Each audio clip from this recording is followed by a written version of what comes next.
Bonjour à tous, c'est Sylvain de toutsurlebitcoin.fr. Aujourd'hui, je vous propose un gros plan sur Neo qui se veut être la blockchain de la smart economy. Neo est une blockchain spécialisée dans la gestion des smart contracts, mais également une crypto-monnaie à part entière via ses jetons le Neo et le Gas. Basé en Chine, le projet Neo a été fondé en 2014 par Da Hongfei et Eric Chang sous le nom de Anshares. À son lancement, Anshares a été vendu comme la première plateforme de blockchain made in China. L'intérêt grandissant autour de Anshares, le besoin de répondre aux exigences du gouvernement chinois en matière de régulation ainsi que la nécessité de satisfaire les exigences propres des compagnies privées ont conduit les fondateurs à créer la firme Onchain.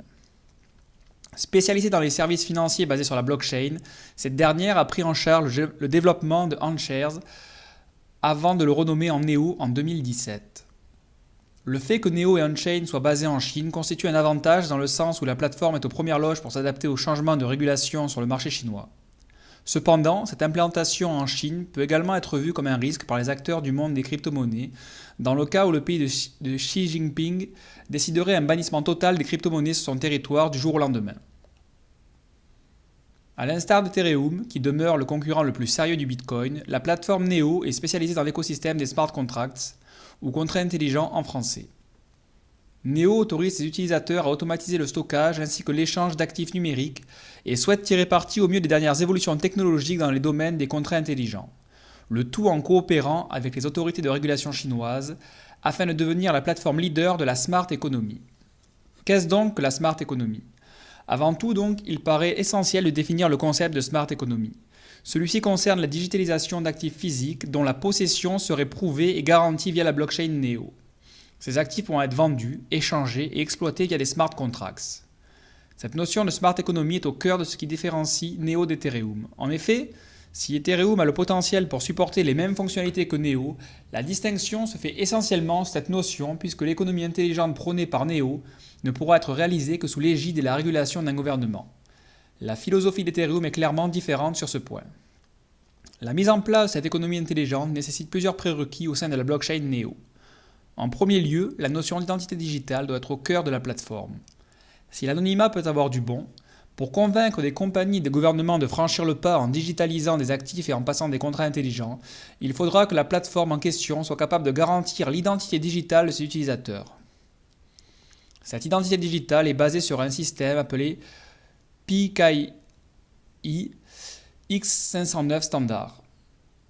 Cette dénomination barbare nous en dira probablement pas plus qu'à moi. Néanmoins, cela signifie tout simplement qu'un standard international s'est créé afin de définir ce que devait être une identité digitale. Il s'agit d'une bonne nouvelle pour les acteurs du secteur. Neo vise donc le respect de ce standard et sa sécurisation au sein de sa blockchain. Le fait de maintenir un lien fort entre un actif numérique et son pendant physique signifie que des actions en justice pourraient potentiellement être prises contre leurs auteurs en cas de fraude. Cette dernière garantie étant essentielle pour faciliter l'adoption industrielle de Neo au niveau mondial. Actifs numériques. Neo souhaite développer une économie intelligente basée sur des contrats intelligents. Afin de pouvoir digitaliser des actifs physiques, la blockchain Neo définit la notion d'actifs numériques. Ces derniers sont placés et sécurisés au sein de la blockchain et leur transit au sein de cette dernière se fait de manière transparente. En effet, l'identité digitale des utilisateurs permet de faire le lien entre l'actif numérique et l'actif physique possédé. Les actifs digitalisés par une entité digitale validée sont de facto protégés par la loi. La plateforme Neo propose deux formes d'actifs numériques, les actifs globaux et les actifs de type contrat. Les actifs globaux peuvent être simplement enregistrés dans la blockchain ou bien liés à des contrats intelligents identifiés.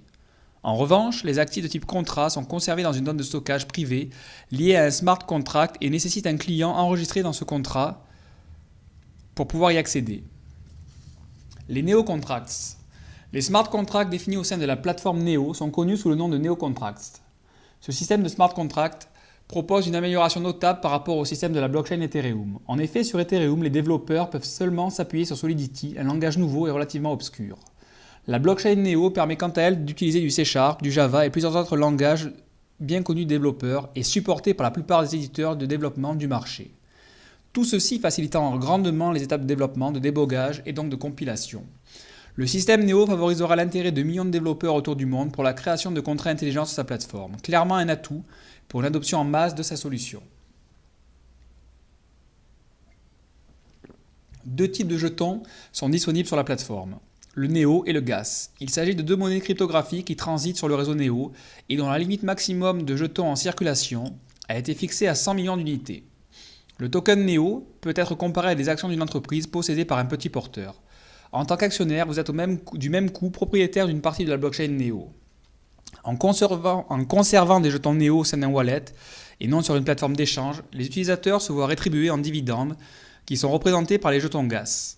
Ces derniers sont également échangeables sur certaines plateformes désormais. La liste des plateformes permettant d'échanger du GAS comprend Binance notamment. En tant que possesseur de jetons NEO, vous pouvez savoir à l'avance combien de jetons dividendes vous allez pouvoir avoir en vous rendant sur le site neotogas.com. Le montant annuel des dividendes versés étant décidé via un système de vote engageant les possesseurs de tokens NEO, il est donc bon également de noter que des jetons GAS sont également accumulés via des frais de transaction ponctionnés sur le réseau NEO. Enfin, à titre d'information, sachez qu'en 2017, le montant des dividendes s'établissait légèrement au-delà des 6%. Ce système de dividendes constitue une bonne incitation pour que les investisseurs dans la crypto-monnaie NEO tiennent leur position le plus longtemps possible, ceci limitant bien entendu les risques spéculatifs sur la crypto-monnaie NEO. La validation des blocs de transaction au sein de la blockchain NEO repose sur un mécanisme de consensus appelé Delegated Byzantine Fault Tolerance, DBFT. Les participants à ce système sont capables de désigner certains nœuds en tant que bookkeepers. Un nœud de ce type doit conserver au minimum quelques jetons NEO et respecter certaines exigences en termes de performance. Une fois désignés, les bookkeepers ont pour tâche de vérifier les blocs écrits sur la blockchain. Si les 2/3 des nœuds du réseau sont d'accord avec une version de la blockchain proposée par un bookkeeper, alors le consensus est considéré comme atteint et la version proposée de la blockchain est validée. Si le consensus n'est pas atteint, un autre bookkeeper est nommé dans le but de valider le bloc. Le processus se répétant bien entendu jusqu'à temps qu'un consensus soit trouvé.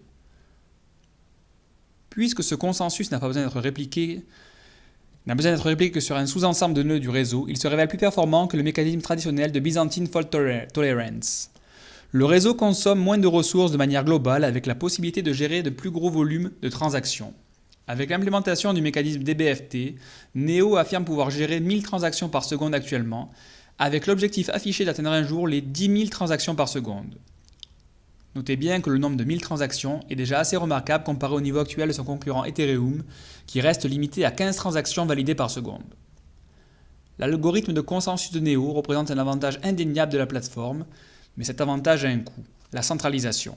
En effet, l'identification digitale et l'implémentation de DBFT peuvent contribuer à mettre le contrôle du système entre les mains d'un groupe d'utilisateurs sélectionnés. L'avenir de NEO s'annonce très prometteur. Il n'est pas étonnant que la crypto-monnaie soit 7e dans le top des cryptos, avec une capitalisation à plus de 7 milliards de dollars au 12 février 2018. Parmi les collaborations annoncées récemment, on citera notamment celle avec ADEX dans le cadre de la création de la première DApp fonctionnant sur la blockchain NEO. Pour rappel, une DApp est une application décentralisée. Un autre projet notable concerne le développement de la première blockchain de fonds intelligents. Nest, construit sur le système de contrats intelligents de NEO, propose un nouveau paradigme de fonds visant à éliminer les seuils trop hauts, les risques trop importants ainsi que l'inefficacité et la morale parfois douteuse des traditionnels intermédiaires de fonds. La firme OnChain, à la tête du développement de NEO, a de nombreux projets en tête pour sa blockchain et malgré les récentes annonces venues de Chine, NEO continue de performer. L'avenir semble donc plein de promesses, il faudra suivre les événements futurs pour voir si NEO arrive à concurrencer Ethereum, voire à le surpasser dans le futur. Vous pensez que NEO prendra le dessus sur Ethereum dans le monde des contrats intelligents basés sur la blockchain? Ou au contraire, vous pensez que l'avance d'Ethereum est déjà trop importante? N'hésitez pas à nous laisser vos impressions via les commentaires ou à venir nous retrouver sur la plateforme toutsurlebitcoin.fr pour en débattre.